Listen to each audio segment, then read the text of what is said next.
윤석열 전 대통령의 국민의힘을 탈당할지 이게 지금 최대 대선 국면에서 화두가 되고 있는데 오늘 공식 비대위원장으로 취임한 김용태 국민의힘 비대위원장이 이런 말을 했습니다. 한번 들어보시고 이어가 보도록 하겠습니다. 최대한 빠른 시일 안에 대통령을 찾아뵙고 말씀드리겠습니다. 당과 대선 승리를 위해 결단해 주실 것을 요청드리겠습니다. 비대위원장으로서 대통령께 정중하게 탈당을 권고드리겠습니다. 대통령께서 이 안을 수용하는 것과 관계없이 당은 또 다른 절차를 고민하겠습니다. 비대위원장은 이런 말을 했는데 그러면 대선 후보랑 같은 목소리를 낼까요? 김문수 후보 얘기 들어보시고 이어가 보도록 하겠습니다. 대통령의 탈당 문제는 제 생각은 우리 윤석열 대통령께서 판단할 문제이지 제가 대통령 후보로 나선 사람이 탈당하십시오. 또 탈당하지 마십시오. 이런 이야기를 하는 것은 적절하지 않은 일이라고 생각합니다. 온도차가 확연하게 느껴지죠. 이런 가운데 김묘성 기자님 한 언론 보도 보니까 오히려 김문수 후보는 윤석열 전 대통령의 탈당을 말렸다. 이런 보도도 나오고 있잖아요, 지금. 네, 그렇습니다. 시시각각 자꾸 다른 내용이 나오고 있는데요. 먼저 한 보도 전문 채널이 전한 내용을 먼저 한번 살펴보도록 하겠습니다. 국민의힘 김문수 대선 후보가 윤석열 전 대통령과 통화를 한 내용을 지금 전하고 있는데 대선 후보 자리가 확정된 뒤에 통화한 것으로 그 시기가 추정이 됩니다. 근데 김문수 후보가 이야기를 이렇게 합니다. 탈당하지 말고 자리를 지켜달라. 지금 당을 나가면 선거를 치를 수 없다라고 이야기를 합니다. 그렇다면 오늘 말한 김문수 후보의 말과는 조금 간극이 있죠. 그리고 이에 대해서 윤 전 대통령은 그 당시에 이렇게 대답을 합니다. 일단 당적을 유지하겠다. 선거에 유리하다 싶으면 언제든지 이야기를 해달라. 언제든 요청이 있으면 뭐든 하겠다라고 답한 것으로 보도가 됐습니다. 저 보도에 대해서 허준 변호사님, 윤석열 전 대통령 측은 뭐라고 답을 하고 있을까요? 일단 윤석열 대통령 측의 그 입장의 그 의미나 톤을 좀 살펴봐야 될 것 같습니다. 내가 뭘 하지는 않겠지만 나한테 뭘 하는 건 괜찮다. 이런 입장이거든요. 김 후보가 최종적으로 선출한 직후에 이뤄진 통화 내용에 대해서 윤 전 대통령과 가깝다는 인사도 지금 제가 말씀드린 것과 비슷한 내용의 윤 전 대통령 입장을 전했는데요. 후보가 최종 선출된 직후 이뤄진 통화에서 필요하면 나를 얼마든지 밟고 가도 좋다. 김문수 후보 다음으로 김문수 후보 대선 승리를 가장 바라는 사람이 나다. 거취 등을 포함해서 모든 것을 후보에게 일임한다. 의리나 신이 절대 생각하지 말라. 대선 승리가 곧 의리고 신이다. 이렇게 얘기를 했다고 합니다. 근데 굳이 김현주 평론가님 보세요. 시점.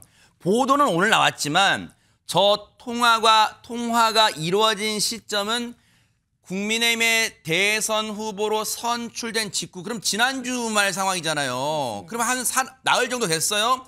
그때 상황이 이제 보도가 되는데 그때 분위기, 그리고 오늘 또 김문수 후보 얘기도 들었는데 그럼 저걸 어떻게 해석해야 되는 거예요? 그러니까 이제 일종의 그 본말이 좀 전도됐다라고 저는 개인적으로 생각을 합니다. 왜냐하면은 지금 전직 대통령, 파면된 대통령의 당적을 그러니까 제명을 해서 하는 형식을 취할 것인지 아니면 대통령 스스로가 자진 탈당의 형식을 취할 것인지 지금 이게 진실공방 양상으로 번지고 있잖아요. 어느 쪽에 어떤 얘기를 했다. 그러니까 지금 본질과는 상관없는 이야기가 크게 부풀려지고 있다는 말씀입니다. 지금 이번 대선은 그 근본 원인을 따져보자면 윤석열 전 대통령의 계엄 선포로 인해서 파면이 됐기 때문에 이루어지는 일종의 보궐선거의 형식이 띠고 있지 않습니까? 그런데 지금 이 상황에서 국민의힘은 상당히 책임감을 느끼고 이에 대해서 명확한 입장을 진즉에 취했어야 함에도 불구하고 지금 보세요. 5월 3일 전당대회를 통해서 최종 후보가 선출됐다고 하고 그 이후에 단일화를 놓고 한 일주일을 씨름을 했습니다. 그 이후에 또 당내 쿠데타라고도 표현될 정도로 후보 바꿔치기 논란이 또 있었죠.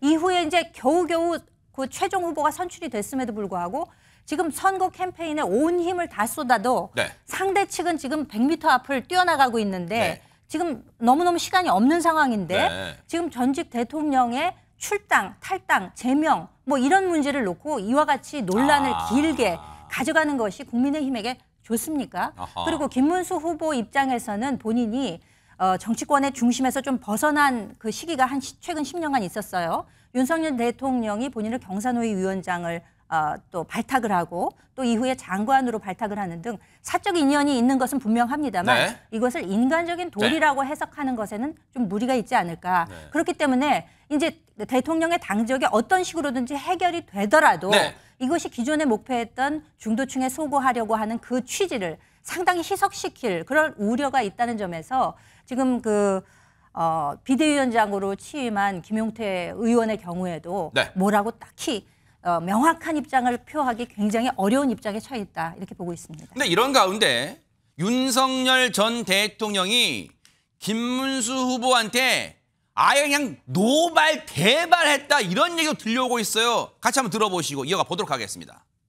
윤석열 전 대통령이 김문수 후보한테 전화를 걸어서 당신이 뭔데 비상계엄에 대해 사과를 하느냐 이렇게 노발대발하면서 화를 냈다. 그리고 김문수 후보에게요? 네. 아니 전임 대통령이 본인 때문에 지금 선거를 치르게 되는데 지금 현재 우리 후보한테 그렇게 전화를 해서 그 노발대발할 수 있는 건가? 근데 논리적으로 말이 잘 안 되는데 저도 좀 알아봤거든요. 그랬더니 그냥 그런 거가 있었던 것 같아라는 전화한 얘기가 거 맞다. 사실이다. 그러니까 확인은 안 된 거지만 우리 후보가 뭘 꼬투리를 잡혔길래 무슨 권리로 자기 부하도 아닌데 예.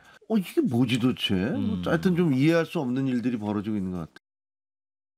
이건 확인됐다기보단 그렇다더라. 전해 들었다 아마 그런 내용 같은데 안진용 기자님, 김문수 후보가 계엄에 대해서 뭐라고 사과했다. 그 내용 좀 알려주세요. 일단 지난 12일 한 방송 인터뷰에서 공식적으로 사과 입장을 전했습니다. 그 내용을 말씀드리면 네. 계엄으로 인한 고통을 겪고 있는 국민들께 진심으로 죄송스럽게 생각한다는 내용이었습니다. 네. 그리고 오늘 국회에서 연 기자회견에서 재차 사과의 뜻을 밝혔습니다. 오늘 내용을 보면은 진심으로 정중하게 사과의 말씀을 드린다. 네. 설사 헌법에 보장된 대통령 비상대권이라도 경찰력으로 극복할 수 없는 국가적 대혼란이 오기 전까지 계엄권이 발동되는 건 적절치 않다는 입장을 재차 밝혔습니다. 근데요, 김묘성 기자님, 사실 계엄 사태 이후에 민주당 서영교 의원이 국회 본회의장에서 국무위원들 다 일어나세요. 다 일어나서 지금이라도 대국민 사과 잘못했습니다 하고 사과하세요 할 때 앉아 있어가지고 유일하게 앉아 있어가지고 꽃꽃 문수 그런 별명 얻었잖아요. 근데 왜 지금 와서 사과하는 거예요? 글쎄요, 지금 김문수 후보의 어떤 행보를 보면요. 유세 코스만 봐도 알 수 있습니다. TK 중심으로 가고 있고 또 재래시장 중심으로 돌고 있잖아요. 네. 이것을 보면 지금 무엇보다 보수 결집이 중요하구나라고 추정해 볼 수 있는데 지금 저 모습이에요, 지금. 네, 그렇습니다. 지금 꼿꼿하게 앉아있다고 해서 꼿꼿 문수가 되었죠. 네. 그런데 지금 대선을 치르는 입장, 김문수 후보의 입장에서는 아무리 보수 결집이 중요하다고 해도 친윤, 그러니까 강성 지지층만을 바라보고 대선을 치르기에는 굉장히 부담스러울 것이다라는 생각을 합니다. 네. 그래서 시기적으로 어떻게 보면 등 떠밀려서 계엄에 대해서 사과를 할 수밖에 없었던 것 아닌가라는 의심이 들기도 하는데요. 네. 우리가 대중문화에서도 그 이야기를 해봤을 때 사과에는 3요소가 있다고 하잖아요. 뭐죠? 첫 번째 시기, 그리고 내용, 세 번째로는 앞으로 그래서 어떻게 할 것인가. 인데 시기적으로 좀 늦지 않은가라는 비판이 있고 네. 두 번째로 내용에 있어서는 계엄 자체에 대한 그 사과보다는 계엄 이후에 불편에 대해서 사과를 하고 있거든요. 그렇기 때문에 이 사과의 질적인 측면에서도 국민이 바라는 것과는 조금 차이가 있다라고 보여지고 네. 세 번째는 그래서 앞으로 어떻게 할 건데 라고 물어봤는데 거기에서 핵심은 윤석열 전 대통령의 탈당 혹은 출당 여부인데 이것에 대해서 계속해서 다른 목소리가 나오고 있거든요. 네. 때문에 그것마저도 미흡하다라는 평가가 나오고 있습니다. 이러저러한 썰들이 나오고 있다 보니까 김문수 후보 측에서 오늘 입장을 냈어요. 같이 한번 들어보시고 이어가 보도록 하겠습니다. 윤석열 대통령과의 의사소통이 분명히 있었습니다. 최근에 무슨 모 유튜버가 그 윤 대통령이 김문수 후보자에게 전화를 해서 상당히 그 계엄 사과 부분에 대해서 다른 의견을 말했다는 내용은 전혀 사실이 아닙니다. 그에 대해서는 엄중 대응할 방침임을 밝혀드립니다. 정확한 내용은 단 한 가지밖에 없습니다. 김문수 후보자는 윤석열 대통령의 탈당 문제에 대해서 전혀 의견을 제시한 바가 없고 윤석열 대통령님의 판단과 결정을 존중하겠다. 어쨌든 저 문제가 이제 19일 남은 대선에서 어떤 이 휘발성, 어떤 영향력을 발휘할지 한번 지켜볼게요. 그런가 하면 요즘요.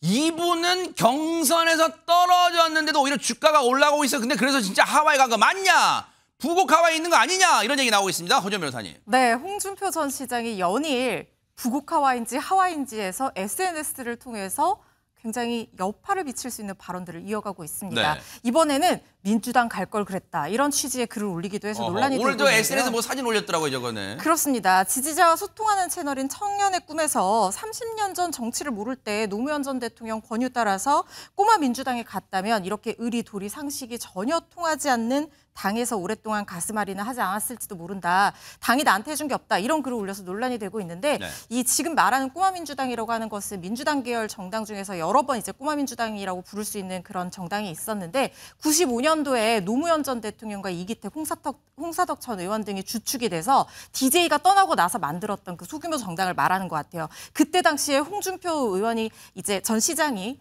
그 변호사로 개업을 하고 있을 때였는데 노무현 전 대통령이 영입하려고 굉장히 공을 들였다는 얘기가 있었거든요. 그때 따라갈 거 그랬다. 이런 후회가 섞인 글을 남겨서 논란이 되고 있습니다. 아니 김묘성 기자님 언뜻 생각하면 그래 대선 후보 경선에서 떨어지니까 일단 화가 분이 치밀어 오를 수도 있겠다라고는 생각은 드는데 지금 연일 그것도 강도 높게 비판을 하고 정남이가 떨어졌다는 둥 뭐 그런다 아이고 민주당 갈 걸 그랬다는 둥 지금 왜 그런 거예요? 사실 정남이가 떨어졌다라고 표현한 것뿐만 아니라 그 국민의힘을 두고 고쳤을 수 없는 집단이다라고까지 이야기를 했거든요. 어허. SNS에 직접 그렇게 올렸습니다. 사실 정치에 있어서 좀 떠나보겠다라고 이야기를 했는데 말씀하신 것처럼 연일 SNS를 통해서 강도 높은 비난을 이어가고 있다 보니까 네. 권영세 전 비대위원장이 이렇게 이야기를 합니다. 이 당에서 2번의 대권 그리고 2번의 광역단체장 당선, 수차례 국회의원 당선을 하신 분이 네. 이제 와서 이러면 안 된다라고 이야기를 하면서 한마디를 더 붙이죠. 네. 타고난 인성은 어쩔 수 없나 보다. 라고까지 이야기가 나옵니다. 네. 어떻게 보면 감정적인 비판에 있어서 감정적인 비판으로 대응을 한 것이 아닌가라는 네. 아쉬움도 들긴 했는데 이 부분에 있어서 홍준표 전 시장이 다시 한번 SNS에 또 글을 올리거든요. 잘하네요. 이게 하와이 가서도 네, SNS. 이번에는 본인의 어떤 정치적 서사에 대해서 한번 이렇게 글을 씁니다. 네. 5번의 국회의원은 당의 도움이 아닌 내 힘으로 당선이 됐다. 2번의 경남지사는 친박들의 집요한 견제와 음해 속에 내 힘으로 경선에서 이겼고 또 한 번의 대구시장도 당의 집요한 방해 속에서 터무니없는 15% 페널티를 받고도 경선에서 이겼다. 그 당이 내게 베풀어준 건 없다라고 단호하게 이야기를 하면서 박근혜 탄핵 이후에 괴멸된 당을 내가 되살렸다라고 이야기합니다. 자기의 친정이었던 국민의힘한테는 이렇게 으르렁대는데 안진용 기자님 이재명 후보하고 거의 브로맨스급의 뭐 지금 아주 분위기 좋다면서요? 네, 오늘 쓴 글 내용 중에 보면은요. 네. 한 구절이 이재명 후보를 향한 게 아닌가 하는 분석이 나오고 있습니다. 어허. 일단 홍 전 시장은 하와이 놀러 온 게 아니다. 대선을 피해 잠시 망명 온 것이라고 전제를 뒀고요. 망명? 네, 그러면서 대선 끝나면 돌아가겠다고 했는데 그 다음부터의 내용이 중요합니다. 네. 그 내용을 말씀드리면 누군가 이번에 대통령이 되면 이 몹쓸 정치판을 대대적으로 청소했으면 좋겠다는 내용이었습니다. 물론 여기에 누군가라고 했지 정확한 주어를 넣진 않았습니다. 하지만 최근 이 국민의힘과는 계속 대립각을 세우고 있고 민주당에 갔다면이라는 표현까지 나온 상황에서 이 말 자체가 네. 이재명 후보를 향한 게 아닌가 하는 얘기가 나오고 있는 겁니다. 최명기 원장님, 홍 전 시장 왜 그럽니까? 진짜 이번엔 본인이 될 줄 아셨나 봐요. 아, 그러다가 보니까 너무너무 아깝고 화가 많이 나는 거죠. 네. 그러면 우리는 그런 생각을 해요. 무효화 심리라 그래가지고요. 네. 너무 속이 상하잖아요. 과거로 돌아가서 그때 내가 다른 선택을 했더라면 지금보다 무조건 반대로 잘 됐을 거야 라고 생각하게 돼요. 네. 30년 전 얘기를 하시는 거죠. 네. 그러나 사실은 과거로 돌아가서 다른 선택을 하면 대부분 더 잘 안 돼요. 아하. 진짜예요. 네. 그래서 영화에서도 타임루프 영화가 돌아갈 때마다 일이 꼬이는 거예요. 어허. 과거를 생각해서 민주당으로 갔으면 하고 자꾸 생각하다가 보니까 현재 민주당으로 간다면이라도 미래도 이제 연결돼서 생각하게 되죠. 아, 이런 가운데 지금 분위기가요 이상하게 흘러가는 것 같아요. 왜냐하면 김현주 평론가님 차기 정부, 이게 새롭게 들어선 정부의 총리로 홍준표 전 시장이 뭐 거론된다 이런 얘기도 나오고 있어요 지금. 오늘 한 언론에서 단독 보도로 이런 내용이 나왔습니다. 네. 그러니까 홍 전 시장이 출국한 게 5월 10일이거든요. 네. 그런데 지난 그 5월 초에 연휴가 있었잖아요. 네네. 어린이날, 부처님 오시는 그렇죠, 날 그렇죠. 이렇게 연휴가 있었는데 그때 그 이재명 후보 측 인사가 홍 전 시장 측에 그 의견 타진을 해왔다는 거예요. 만약에 추후에 이재명 정부가 들어섰을 때 혹시 총리직을 제의하면 응할 생각이 있느냐라는 것에 대해서 타진을 했다는 거죠. 그러니까 이 내용이 이제 보도가 됐는데 네. 홍 시장 측에서는 확답을 한 것은 아니지만 고려 대상에는 넣고 있다라는 뉘앙스의 반응이 있었다는 거예요. 네. 하지만 이런 것이 이제 단독 보도로 나오게 되니까 또 홍 전 시장 측에서는 이거는 사실 무근이다. 이렇게 또 한 칼에 잘라서 그래요? 이야기를 하기도 했습니다. 네. 국민의힘이 지금 선대위가 지금 원팀이라고 할 수 있어요? 하나의 팀이라고 할 수 있어요? 왜냐하면 경선에서 나섰던 사람 중에 지금 안철수 의원만 선대위에 들어가지 나머지 뭐 하고 있어요? 관련해서 안철수 의원이 오늘 이런 얘기를 했습니다. 들어보시고 이어가 보도록 하겠습니다. 한동훈 전 대표님, 과자 먹으며 인터넷 라이브 방송하실 때가 아닙니다. 나중에 뒷감당을 어떻게 하려고 하십니까? 제발 대의를 위해서 나서 주십시오. 홍준표 전 시장님, 혹시 과거 경선 과정에서 서운한 점이 있었다면 국민과 당원들을 위해 너그러이 풀어주시기 바랍니다. 한덕수 전 총리님, 후보 교체 과정의 아픔은 잊고 국가의 미래를 위해 나서 주십시오. 시작하셨다면 끝도 함께 해주십시오. 한동훈 전 대표가 들으면 김묘성 기자님 먹방도 자유입니다. 왜 그러십니까? 막 하고 그럴 수도 있을 텐데. 근데 네. 지금 한동훈 전 대표, 한덕수 전 총리 왜 합류 안 합니까 진짜? 글쎄요, 두 사람을 좀 나눠서 생각해 봐야 되지 않을까 싶습니다. 일단 한덕수 전 총리 같은 경우에는요, 일단 후보 교체 파동을 겪었잖아요. 그 과정에서 많은 상처가 있을 것으로 보입니다. 그리고 일단 합류를 하겠다는 그 빅텐트가 좀 이루어지려면 사실 빅텐트에는 선거 구도에 있어서 뭔가 뚜렷한 점이 있어야 되잖아요. 근데 지금은 반명보다는 오히려 반윤 중심으로 모이고 있는 느낌이죠. 그리고 빅텐트는 당선 가능성이 무엇보다 중요한데 네. 지금 여러 가지 추이를 봤을 때 좀 힘든 상황이기 때문에 네. 그 이재명 캠프를 중심으로 오히려 빅텐트가 형성되고 있는 모습이에요. 왜냐하면 보수의 책사로 불리는 윤여준 전 장관도 그렇고 권오울 전 의원 같은 경우에도 TK 지역에서 굉장히 또 명망이 높았는데 합류하고 있단 말입니다. 홍준표 전 시장의 지지자 같은 경우에도 이재명을 지지한다라고까지 나서고 있는 상황이기 때문에 한덕수 전 총리 같은 경우에는 합류하기가 약간 분위기가 형성되지 않았다라고 보여지고요. 네. 한동훈 후보 같은 경우에는 아무래도 대선도 대선이지만 앞으로의 당권도 굉장히 신경 쓸 부분이긴 한데 그렇다면 여기서 또 하나의 이슈는 역시나 윤석열 전 대통령의 탈당, 출당 여부인데 이것이 해결되고 있지 않기 때문에 조금 더 시기를 봐야 되지 않나 싶습니다. 공식 선거운동이 월요일부터 시작됐으니까 월, 화, 수, 목 오늘 나흘째예요. 이재명 후보는 어디를 갔을까요? 영상 만나보시고 이어가 보도록 하겠습니다. 존경하는 충무공예 도시, 세계적인 미항, 문화의 산실, 통영 맞습니까? 이순신 장군께서 한산도 대첩을 압도적인 승리로 이끌었던 통영입니다.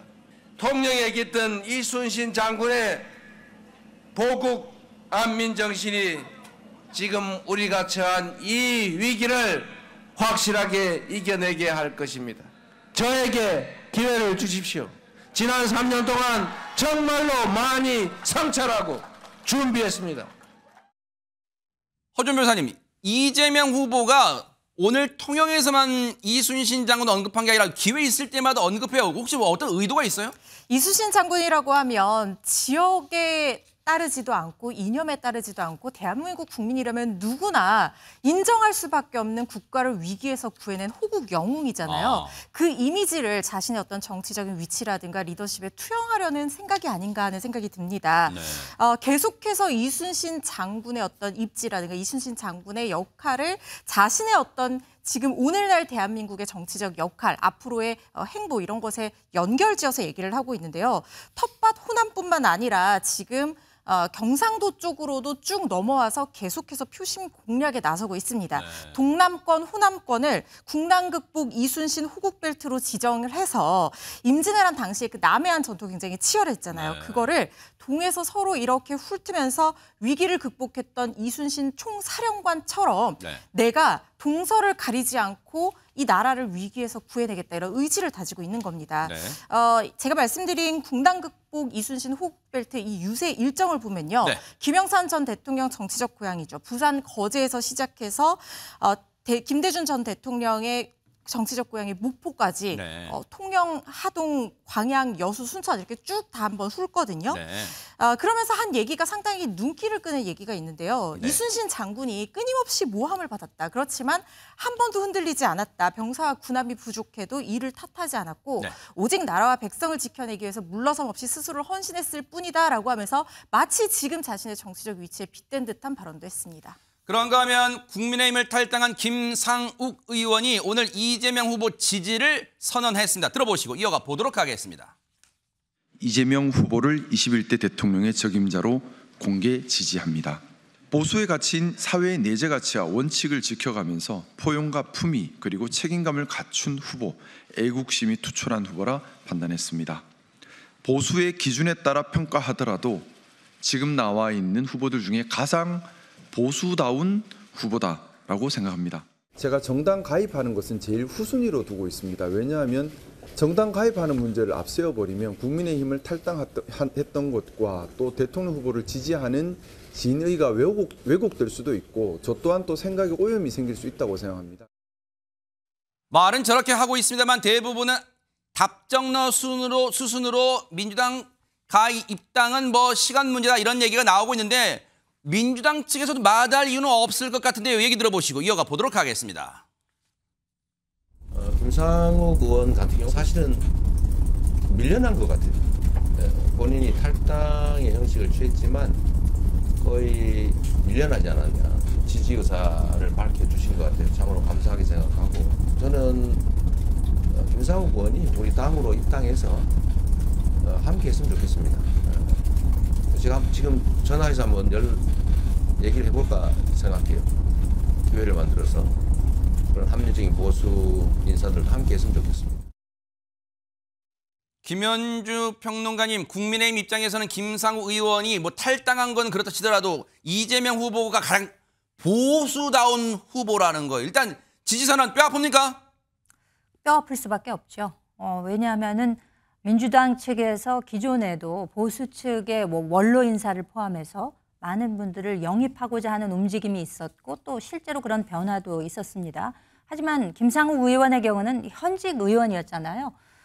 그런데 지난 또 계엄과 탄핵 국면에서 굉장히 뭐 소장파다운 그런 모습을 보여주기도 했었는데 이런 식으로 귀결이 될 거였으면은 그 당시의 진정성은 무엇이었나 이런 것들을 또 의심해 볼 수밖에 없는 것이고 사실상 그 김상욱 의원이 평상시에도 이 진영 논리에 빠지면 안 된다라는 이야기를 그 본인의 정치 철학처럼 많이 주장을 해온 바가 있습니다.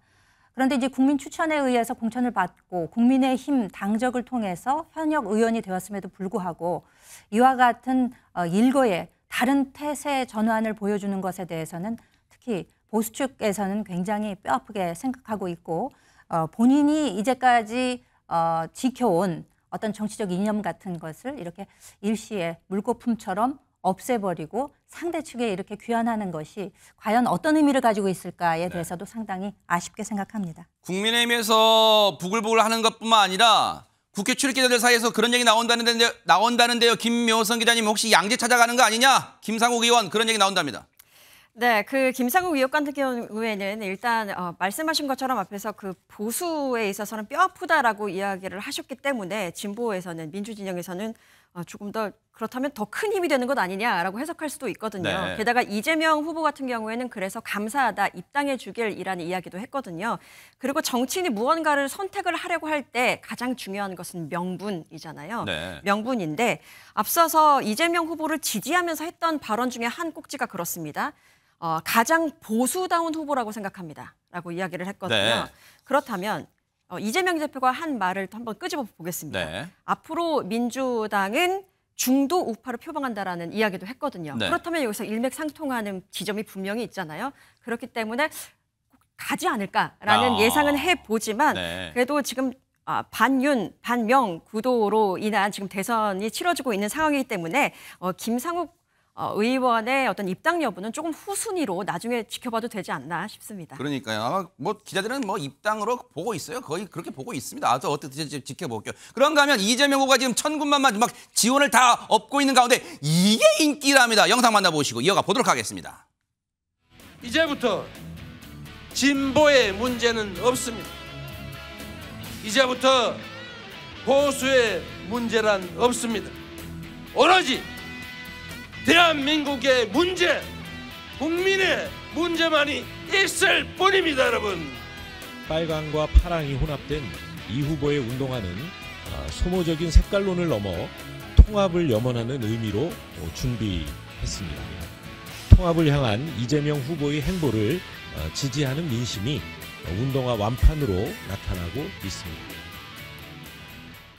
대박 사건 완판남 된 거예요. 안진용 기자님, 이재명 후보가. 네, 지금 보신 영상은 지난 12일 이재명 후보의 유세 첫날 출정식의 모습입니다. 네. 이 자리에서 통합의 의미로 파란색과 붉은색이 섞여 있는 저 운동화를 신었는데 네. 현재 대부분의 온라인 상점에서 이 운동화 품절 또는 재입고 예정이라는 거죠. 원래 이걸 팔던 온라인 상점을 보면은 60% 할인돼서 약 3만 원 정도의 판매가 되고 있었습니다. 근데 지금은 살 수가 없는 상황이죠. 이 같은 인기에 기존 판매가의 10배가 넘는 금액으로 재판매가 되기도 하는데 웃돈이 얹어진 거죠. 기존 최저가 대비 10배가 넘는 33만 원대에도 현재 판매가 진행되고 있는 상황입니다. 아하. 앞서 이재명 후보는 기회 있을 때마다 이순신 장군을 언급했다면 이 후보는 기회 있을 때마다 이 사람을 언급하고 있습니다. 들어보시고 이어가 보도록 하겠습니다. 동서화합을 꿈꾸셨던 노무현 대통령의 꿈이 진실됐다 그런다면은 저는 지금 부산이 세대 간의 화합으로 발전하는 그런 꿈을 꿉니다. 저는 제가 노무현 대통령을 닮았는지는 모르겠지만은 그렇게 살고 싶어 했습니다. 할 말을 할 줄 안다. 어려운 말을 할 줄 안다라고 하는 것이 저와 노무현 대통령의 오히려 근접한 지점이 아닐까. 어려운 게 뚜벅뚜벅 할 겁니다. 왜냐? 저는 그렇게 사는 노무현 대통령 멋있다고 생각했습니다. 일단 적에 대한 총평 좀 해주세요. 닮았습니까? 노무현 전 대통령과 닮았습니까? 이준석 후보가. 어떻게 보면 정치 지향으로 보자면 진보와 보수로 갈려 있는 노무현 전 대통령에 대해서 이렇게 이제 평가하는 것은 사실 그 노무현 정신이라고 하는 것이 결과보다는 절차의 공정성 이런 것을 굉장히 강조하지 않았습니까? 그리고 본인이 그 지역구를 선택하는 데 있어서도 뻔히 본인에게 불리할 것이 뻔한 곳에 용기 있게 지원하는 그런 모습을 보였기 때문에 네. 아무래도 지금 이준석 후보의 경우는 아직 젊고 그래서 뭔가 이 도전 정신을 높이 어필하고자 하는 의미에서 노무현 전 대통령을 소환하는 것이 아닌가 이렇게 생각이 됩니다. 그런데 노무현 전 대통령과 닮았을지는 모르겠지만 본인도 그런 얘기하죠. 약간 닮았다고 지금 얘기하는 것 같아요. 그런데 이런 분위기에 약간 찬물을 끼얹는 이준석 후보한테 찬물을 끼얹는 그런 여론조사 결과가 하나 나왔다면서요. 그렇습니다. 우리가 보통 뭐 지지도나 뭐 혹은 후보 적합도 이런 조사들을 네. 많이 하는데 이번엔 호감도에 관한 조사를 한 게 있거든요. 비호감도가 굉장히 높게 나왔습니다. 한국갤럽이 이달 12일, 13일 이틀 동안 전국 만 18세 이상 남녀 1,002명을 대상으로 해서 주요 대선 주자의 호감도를 물었는데요. 네. 이준석 후보자의 경우 비호감도가 67%로 가장 높았습니다. 호감도와 반비례하는 이런 결과를 보여주기도 했는데요. 네. 또 다른 조사에서도 호감도 조사를 했는데 역시 비슷한 양상이 나타났습니다. NBS라고 전국 지표 조사를 한 것도 있는데요. 네. 그것도 역시 호감도와 비호감도가 이재명 후보, 또 김문수 후보, 이준석 후보의 차례대로 호감도는 이재명 후보 쪽이 그리고 비호감도는 이준석 후보 쪽이 높게 나타나는 양상을 보였습니다. 당연한 얘기겠지만 최명희 위원장님 비호감도가 높다고 대선 1등하는 건 아니잖아요. 근데 지금 이 국면에서 이준석 후보가 그럴까요? 아, 왜 이런 조사를 하세요? 기분 나빠요. 혹시 그럴까요? 어떻습니까? 기분 나쁘죠. 네. 저도 기분 나쁠 그러니까요. 것 같아요. 네. 근데 저렇게 된 데는 이제 김문수 후보와 이재명 후보가 아마 특정 연령, 특정 성별에서 완전히 호감을 못 보고 있는 쪽이 있을 거예요. 그러다가 보니까 어떤 해당 우리가 보수층이라고 이렇게 통칭하게 얘기하게 되는 어떤 지향성을 갖고 있는 영감망의 사고를 갖고 있는 분들의 지지층도 다 흡수하지 못하고 있는 거지요. 그러나 반대로 여기에서 지지, 호감도 역시 그 비호감도를 갖다 대가로 얻고 있는 거예요. 만약에 저 비호감도가 없었으면요, 지금의 호감도도 없어요. 그러네. 그냥 또 이해되네요. 네. 저 비호감도가 없으면 그냥 인지도가 없는 거예요. 그러네요. 그거보단 비호감을 하면서 호감도를 좀 얻는 게 낫죠. 언뜻 들으니까 또 일리가 있어요. 근데 비호감도 1위라는 결과에도 불구하고 이준석 후보가 굴하지 않는데요. 한번 얘기 들어보시고 이어가 보도록 하겠습니다. 양당의 견제를 두루받는 제3지대 후보라고 하면은 항상 높은 비호감도 수치를 받을 수밖에 없는 그런 여건입니다. 오히려 지금 시점에 언론에서 그런 걸 대서득필하는 거는 국민의힘 쪽에서 약간 그런 기사를 통해 가지고 단일화 국면을 좀 강하게 압박하려고 하는 의도가 있는 것이 아니냐 이런 생각을 하고 있습니다. 그런데 뭐 잘 아시는 것처럼 제가 그런 가벼운 압박에 굴해가지고 정치할 것 같았으면 여기까지 오지도 않았습니다. 예상을 했지만 이준석 후보 멘탈 강합니다. 앞으로 또 어떤 또 재밌는 여론조사들이 나올 점 지켜보고요. 그런가 하면 이 큰 선거, 특히 대선 같은 큰 선거에서는 후보들의 이것도 빼놓을 수가 없어요. 뭘까요? 영상 만나보시고 이어가 보도록 하겠습니다.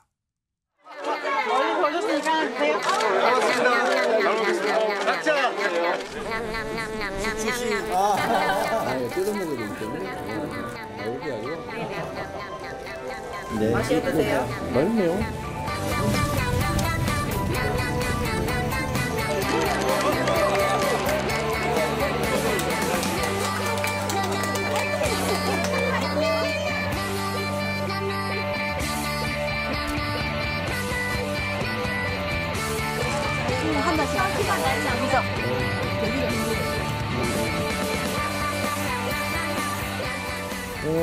갈수록 목 상태가 안 좋아져서 죄송합니다. 어쩌는 건데 뭐. 아니 진짜 안진용 기자님 마치 누가 잘 먹나 지금 대결하는 것 같아요. 선거철에는 맛있게 잘 먹는 것도 표가 된다는 말이 있죠. 공통점은 시장 더하기 서민적 음식이라는 겁니다. 네, 이재명 후보 같은 경우는 떡볶이를 먹는 모습을 보여줬는데 이게 홍보할 생각을 안 하고 먹는 데 너무 집중해서 문제라면서 오히려 소탈함을 강조하려고 했고요. 김문수 후보는 순대국밥을 먹었습니다. 원래 순대국밥 하면 소주 한 잔이 떠오르잖아요.